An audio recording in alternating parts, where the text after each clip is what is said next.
Eccone qua, ce n'è una di olive, le vedete?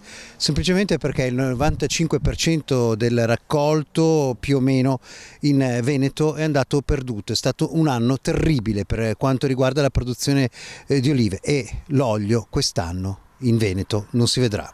Qualcuno lavora a turni, ad appuntamenti, ma c'è pochissimo olio, quindi pochissime olive, per cui un anno proprio nero. L'elenco dei disastri che si sono succeduti quasi come le piaghe d'Egitto sembra veramente infinito. Allora, quest'anno c'è stato prima di tutto una primavera molto siccitosa, per alcuni mesi non è piovuto.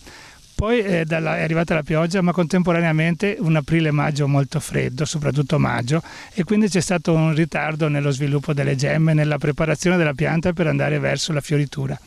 Arrivati alla fioritura è arrivato all'improvviso il caldo veloce che è arrivato ai primi di giugno fino a 32-33 gradi. Questa nuova temperatura calda ha fatto sì che i fiori non avessero il tempo di essere impollinati e di fare il loro sviluppo.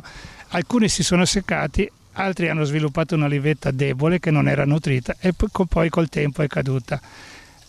Quindi c'è stata innanzitutto una diminuzione notevole di presenza di olive nelle piante. E questo è ancora un male minore. Il male più grosso per quelle poche che erano rimaste è che, essendo poche, sono state toccate dalle mosche. C'è la Madonnina degli Olivi a vegliare sul raccolto, questo è naturalmente anche per chi ha fede e può aiutare, ma c'è da dire che una cosa sicuramente positiva c'è. Quando manca l'olio si capisce il suo valore. Loro ciclo, e quindi è stato un anno che per i produttori a tempo pieno è veramente un anno da cancellare, per cui bisognerebbe tornare forse alle preghiere come quando facevano le erogazioni i nostri nonni.